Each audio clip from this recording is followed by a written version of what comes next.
सोहन, रश्मि, अमित और सिमरन साथ में कॉलेज में पढ़ते हैं। चारों में बहुत गहरी दोस्ती होती है और चारों हमेशा साथ में ही रहते हैं। पूरे कॉलेज में चारों की दोस्ती के बारे में चर्चा होती है। कुछ ही दिनों में एनुअल फंक्शन आने वाला है। इस बार तो धमाल मचा देंगे। याद है पिछली बार हमने कितनी मस्ती की थी।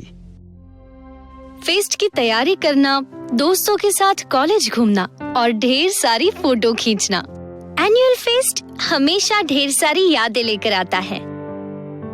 चारों जोर शोर से एनुअल फेस्ट की तैयारी में लग जाते हैं, लेकिन इस बार एनुअल फेस्ट इनके कॉलेज में ना होकर दूसरे शहर में हो रहा होता है, जिसके लिए सभी को कॉलेज की तरफ से दूसरे शहर में ले जाया जाता है। वाह, कितना सुंदर कॉलेज है। मैंने आज तक इतना बड़ा कॉलेज कभी नहीं देखा। कितना मजा आएगा।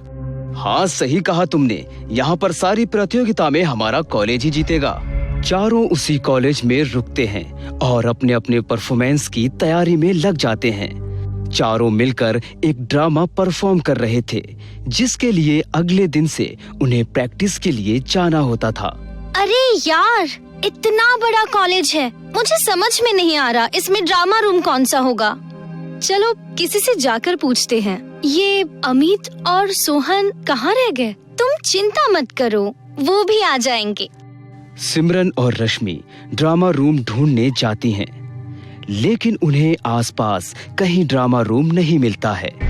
तभी जाकर वो एक कमरे के पास रुकती हैं। उस कमरे के ऊपर ड्रामा रूम लिखा होता है, लेकिन वहाँ ताला लगा होता है। ड्रामा रूम तो यही है, लेकिन यहाँ ताला क्यों लगा हुआ है? क्या पता। और इस कमरे की हालत देखकर लगता है मानो ये बहुत सालों से बंद पड़ा होगा। सिमरन और रश्मि खिड़की पे लगे शीशे से कमरे के अंदर झांकती हैं। वहाँ कई सारे मैनिक्विन्स पड़े थे और ड्रामा के लिए कॉस्ट्यूम भी थे, लेकिन उस रूम की हालत देखकर लग रहा था जैसे कई सालों से वो बंद पड़ा है। तभी कमरे के अंदर से अचानक एक मैनिक्विन आकर खिड़की पर गिरती है। रश्मि और सिमरन देखकर डर जाती हैं। ये कमरा तो बंद है, लेकिन ये मैनिक्विन अपने आप कैसे गिर गई? मैं तो पूरी तरह डर गई थी। तभी वहाँ पर एक आदमी आ जाता है और रश्मि सिमरन को डांटने लगता है। तुम लोग यहाँ क्या कर रही हो? तुम्हें पता नहीं कि ये ड्रामा रूम कई सालों से बंद है? यहाँ कोई भी ड्रामा प्रैक्टिस नहीं होता है। हमें नहीं पता था, हम इस कॉलेज में नए आए हैं। क्या आप हमें ड्रामा रूम का पता बता सकते हैं? फर्स्ट फ्लोर, चौथा कमरा। आज के बाद तुम दोनों यहाँ भटकना भी नहीं चाहिए। तुम्हें पता नहीं ये कमरा कितना खतरनाक है। यहाँ पर कभी भी कुछ भी हो सकता है। क्या मतलब है आपका? इस कमरे में अदृश्य राज छुपा है, जिसे कोई कभी नहीं देख सकता। इस कमरे की वजह से कई लोगों की जान गई है। अगर तुम दोनों को अपनी जान प्यारी है तो तुम दोनों यहाँ पर फिर कभी आने की हिम्मत मत करना। रश्मि और सिमरन वहाँ से डरकर भाग जाती हैं और ड्रामा रूम में आकर अमित और सोहन को सारी बात बताती हैं। दोनों इन बातों को मजाक समझकर उसका मजाक उड़ाने लगते हैं। तुम दोनों ना किसी की भी बात सुनकर डर जाती हो। वो कोई स्टूडेंट होगा जो तुम दोनों को डराने के लिए ये सब बोल रहा होगा। हाँ, शायद तुम्हारी बात सच हो। अमित और सोहन उस ड्रामा रूम में जाने का प्लान बनाते हैं।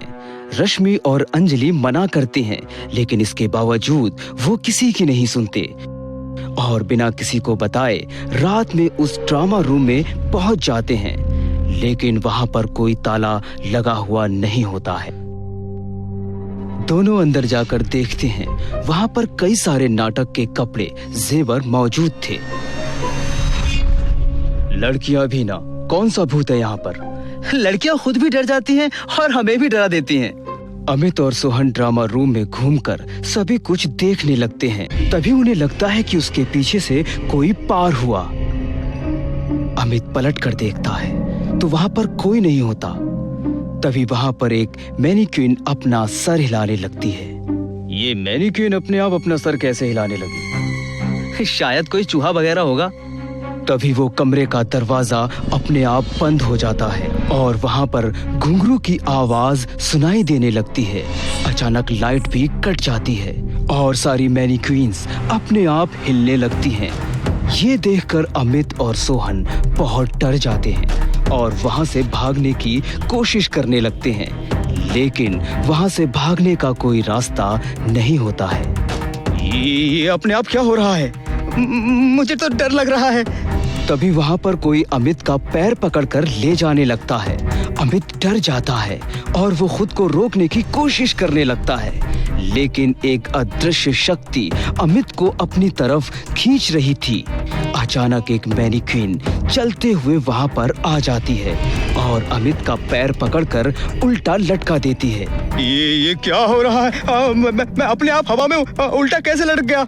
अचानक अमित के हाथ पैर कोई मरोड़ कर तोड़ देता है। अमित दर्द से चीखते हुए जमीन पर गिर पड़ता है और वो तड़पने लगता है।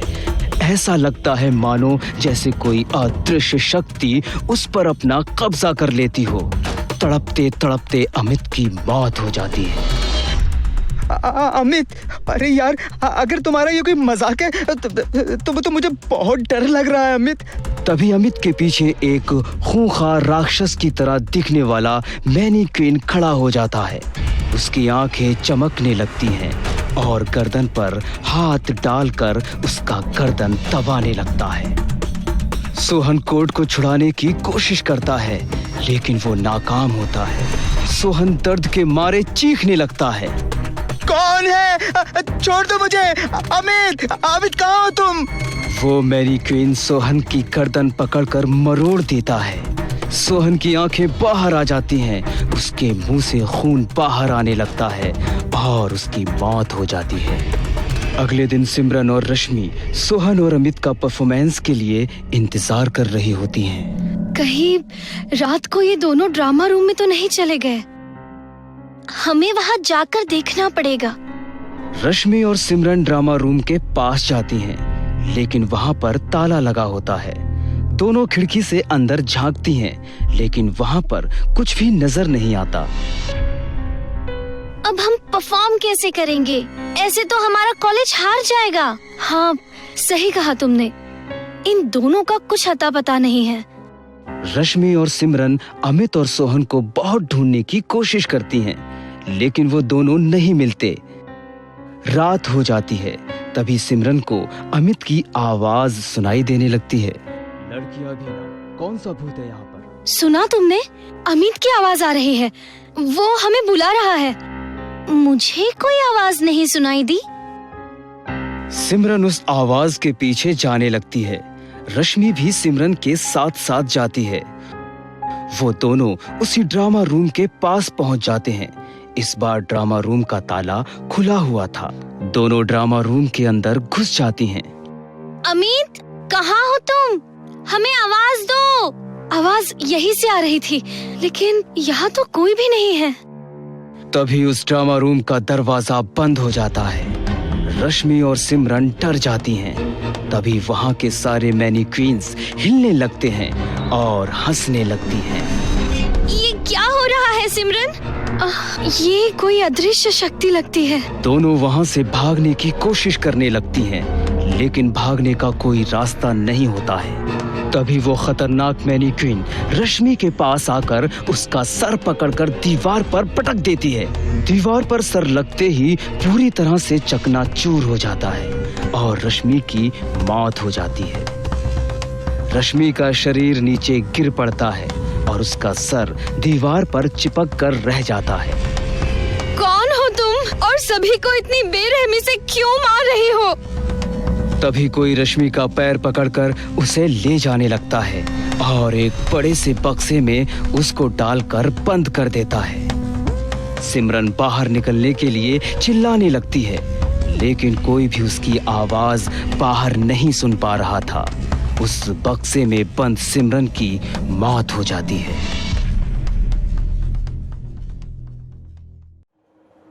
अमित और सरिता शादी के बाद पहली बार सरिता के गांव धौलपुर जा रहे होते हैं।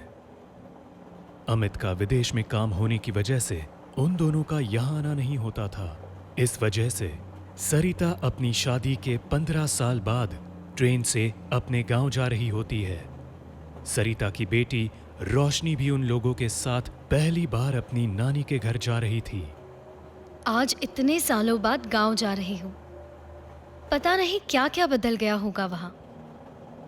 वहां सभी हमें देखकर सरप्राइज हो जाएंगे। शादी के बाद हमें कभी गांव आने का मौका नहीं मिला। अच्छा किया तुमने किसी को नहीं बताया कि हम गांव आ रहे हैं। अमित सरिता की ट्रेन किसी वजह से लेट हो जाती है और उन लोगों को पहुंचने में रात हो जाती है।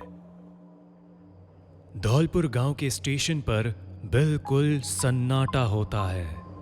वहां पर एक भी व्यक्ति नहीं होता है। तेज हवाएं चल रही होती है और बिजली कड़क रही होती है।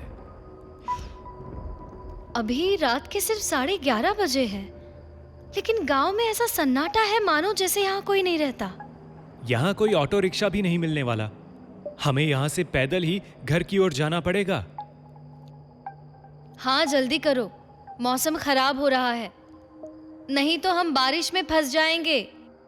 तीनों पैदल ही घर की ओर बढ़ने लगते हैं। चारों तरफ घनघोर अंधेरा होता है। जोरों से आंधी चल रही होती है और बिजली कड़क रही होती है। तभी रोड के किनारे उन्हें टैक्सी वाला मिलता है, जो अपनी टैक्सी में सो रहा था। मैं इस टैक्सी वाले से बात करता हूं। अमित टैक्सी वाले के पास जाकर उसे उठाता है। ओ भैया, अरे ओ टैक्सी वाले भैया, हमें धौलपुर गांव जाना है।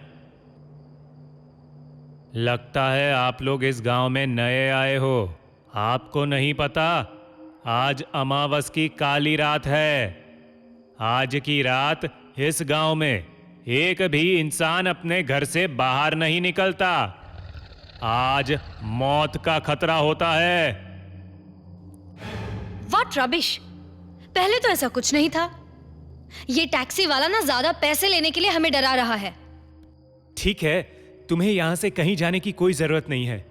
ये लो पैसे, हमें बस अपनी टैक्सी एक रात के लिए दे दो। कल सुबह इस एड्रेस पर आकर तुम अपनी टैक्सी लेकर जाना। ठीक है, लेकिन फिर भी मैं आपको एक मुफ्त की सलाह दूंगा।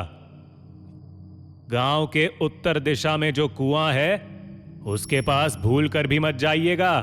और अगर कोई आपको पीछे से आवाज दे तो पीछे मुड़कर बिल्कुल मत देखिएगा।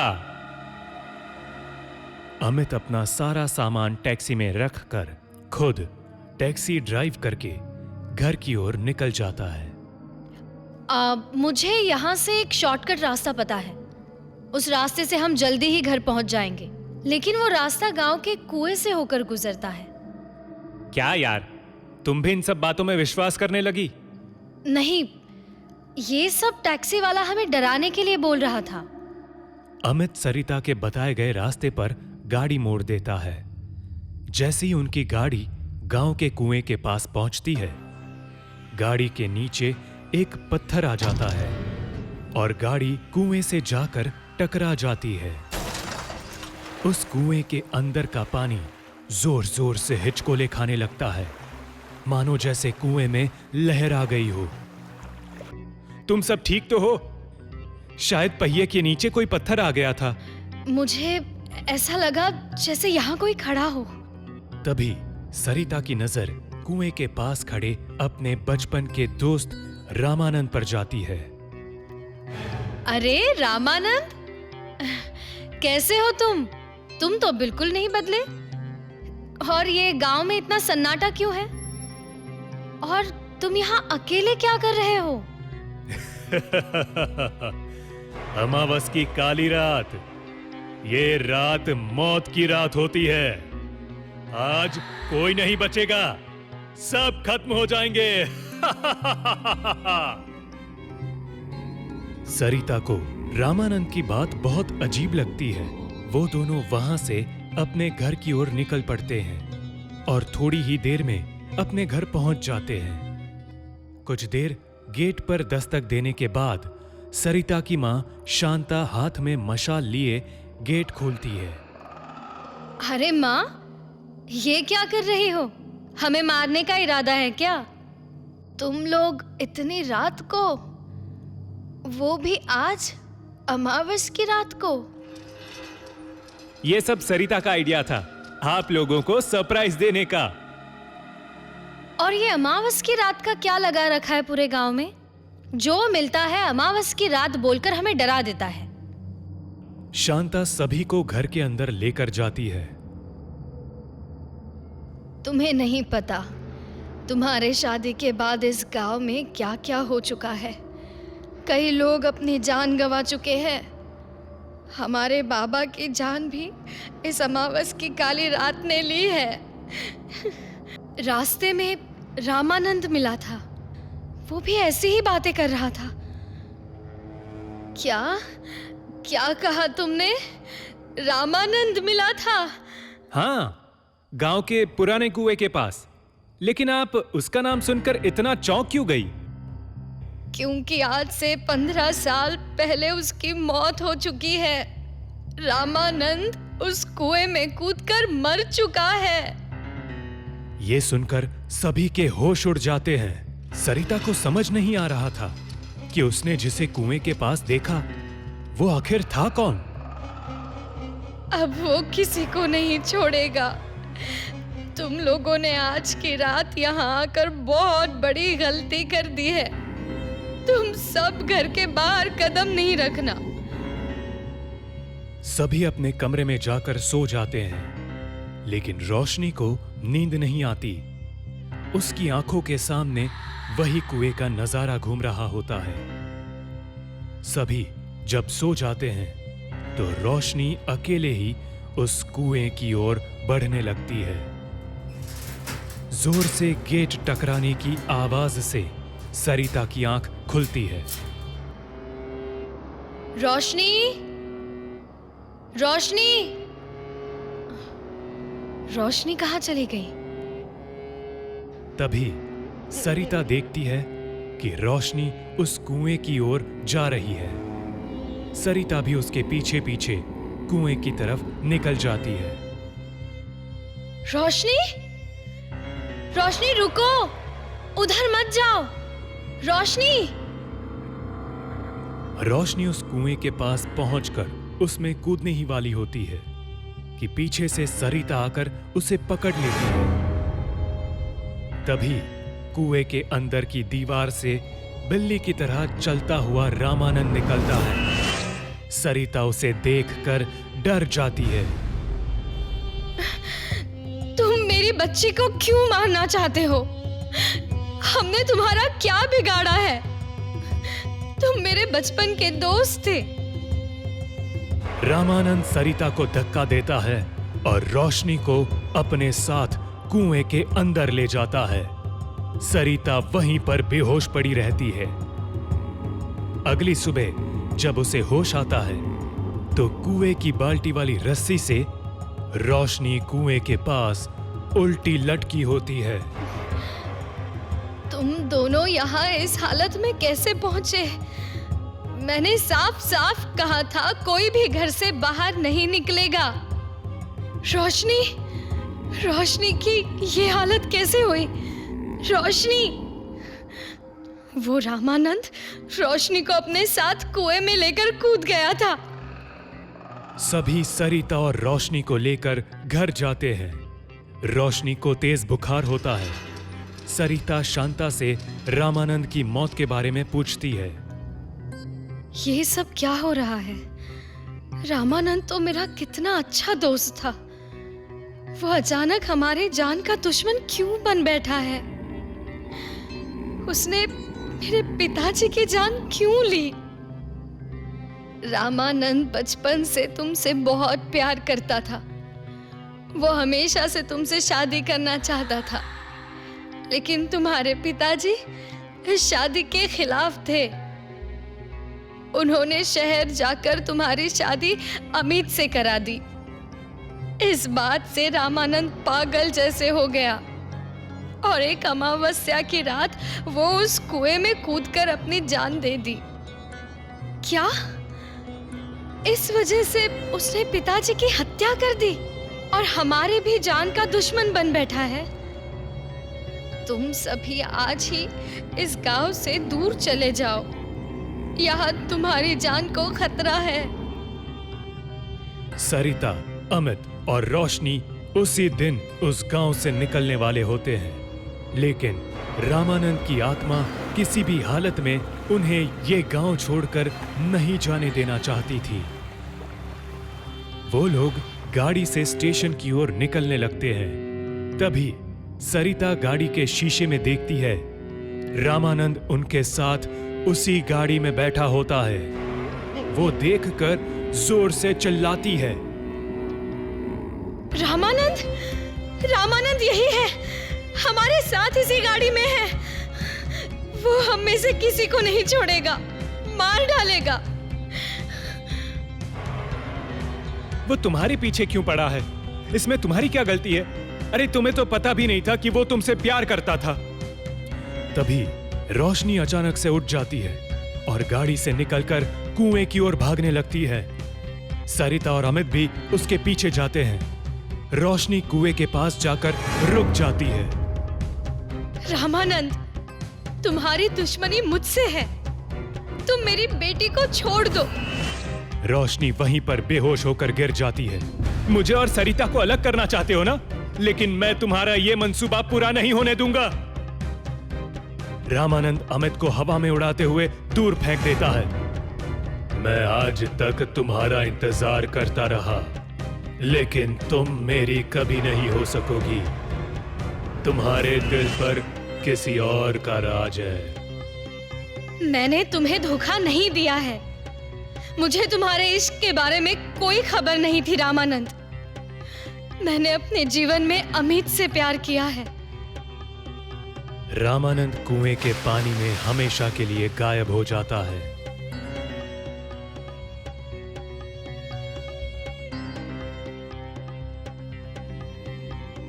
रामानंद उस गांव को छोड़कर हमेशा के लिए चला जाता है। अमित और सरिता रोशनी को लेकर उस गांव से हमेशा हमेशा के लिए चले जाते हैं। जिंदगी की एक बात आप सभी गांठ बांध लो, अपनी सुरक्षा की खातिर आप कभी भी किसी भी अजनबी पर भरोसा मत करना, वरना मौत ठीक वैसे ही तुम्हें दबोच लेगी जैसे उसने विकी और विनी को दबोचा था। जिंदगी एक सफर है सुहाना, यहाँ कल क्या हो किसने जाना। कसम से विनी, मैं बहुत लकी हूँ जो मुझे तुम जैसी सुंदर विचारों वाली साथी मिली है। मिस्टर मजनू, सामने देखिए, आशिकी के चक्कर में एक्सीडेंट मत कर बैठना। अरे अरे, ये क्या था? पता नहीं विकी, ऐसा लगा जैसे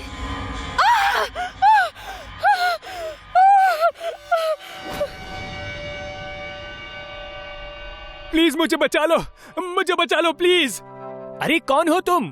मेरा नाम रंजन है। मैं यहाँ से जा रहा था कि अचानक मेरी कार का डीजल खत्म हो गया। तभी एक तुम अंदर आओ।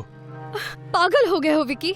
इतनी रात में कोई अनजान आदमी हमारी गाड़ी के सामने आता है और तुम उसे अंदर बिठा रहे हो। देखो, कुछ गलत हो गया तो।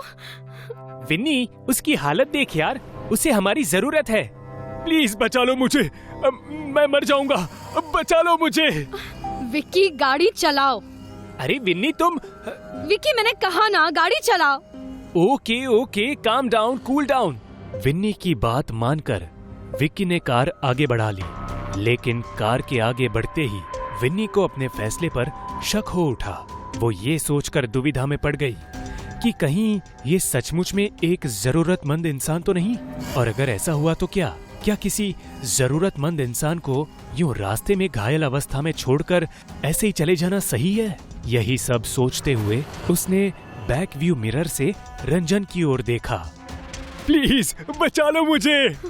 विकी, गाड़ी रोको। Are you sure? विकी, उसे हॉस्पिटल छोड़ के हम निकल जाएंगे।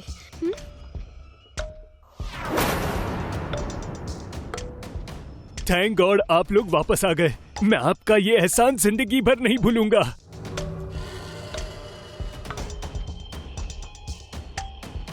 बाय द वे रंजन, मेरा नाम विकी है और ये विनी। हाय, क्या हुआ था तुम्हारे साथ? मैं एक बिजनेस डील के लिए जा रहा था, लेकिन इस सड़क पर आते ही मेरी कार अचानक झटके लेने लगी। झटके? इस प्लेन सड़क पर झटके? बिल्कुल यही बात मैंने भी सोची थी। इसीलिए टायरों की हवा चेक करने के लिए मैं कार से उतरा और जैसे उतरा ही था कि मैं हैरान रह गया। हैरान? हैरान किस लिए? वहाँ प्लेन नहीं, कच्ची सड़क थी जहाँ हजारों गड्ढे थे। ये क्या बकवास है? मेरा भी रिएक्शन आपके जैसा ही था विनी। इसीलिए मैं डर के मारे टायरों की हवा चेक किए बिना ही तुरंत कार में बैठ गया। कार स्टार्ट की, लेकिन कार स्टार्ट हो ही नहीं रही थी। डर के मारे मेरे पसीने छूटने लगे।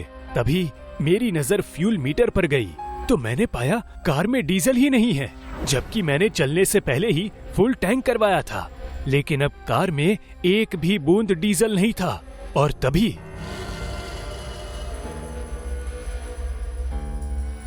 अरे, ये बदबू कैसी?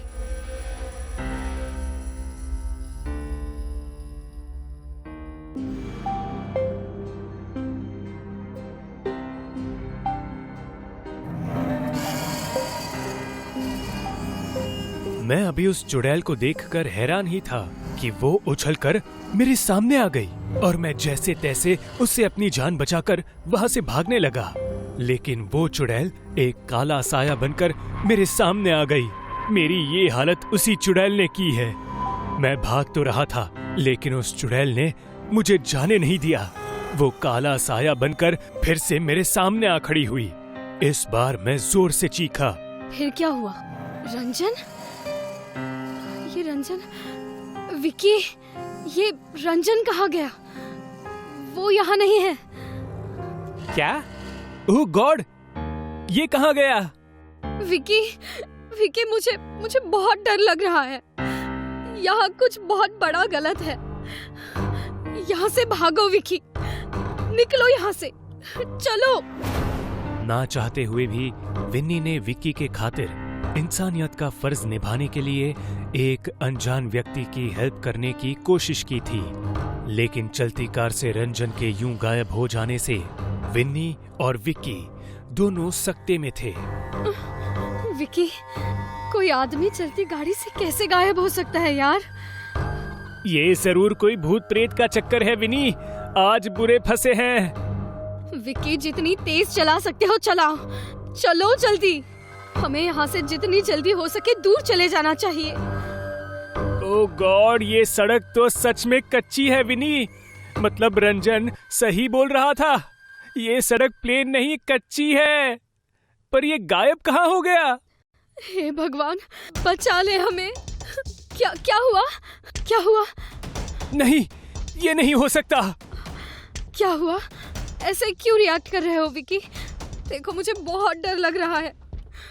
विन्नी, हमारी गाड़ी का भी डीजल खत्म हो गया, जैसे रंजन का हुआ था। ये नहीं हो सकता, ये नहीं हो सकता। हमने तो अभी फुल टैंक करवाया था ना। ये बदबू कैसी है? ये तो डीजल की स्मेल है।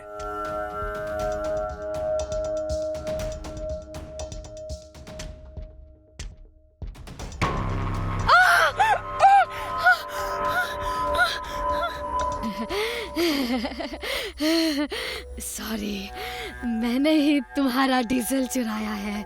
मुझे डीजल पीना बहुत अच्छा लगता है। कोई प्यार से मांगने पर नहीं देता, इसलिए मैं डीजल चुरा लेती हूँ। पर तुम हो कौन?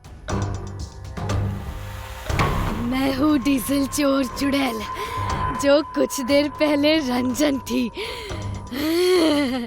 और तुम्हें पता है डीजल पीने के बाद मेरा मन क्या पीने को करता है?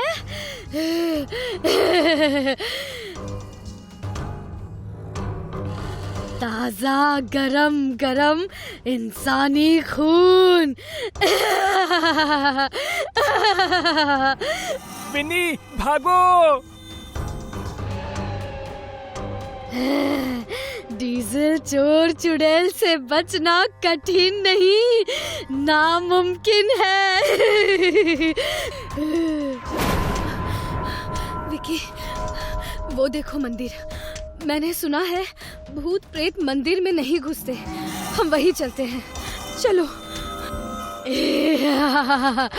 मैंने कहा था ना, डीजल पीने के बाद मुझे खून पीना पसंद है। उसे पिलाए बिना तुम निष्ठुर लोग यहाँ से कहीं नहीं जा सकते।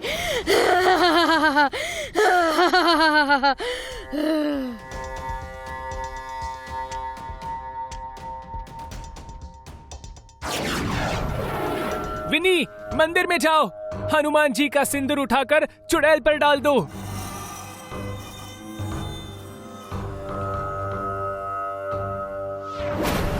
अब मैं तेरा सिर खाने वाली हूँ।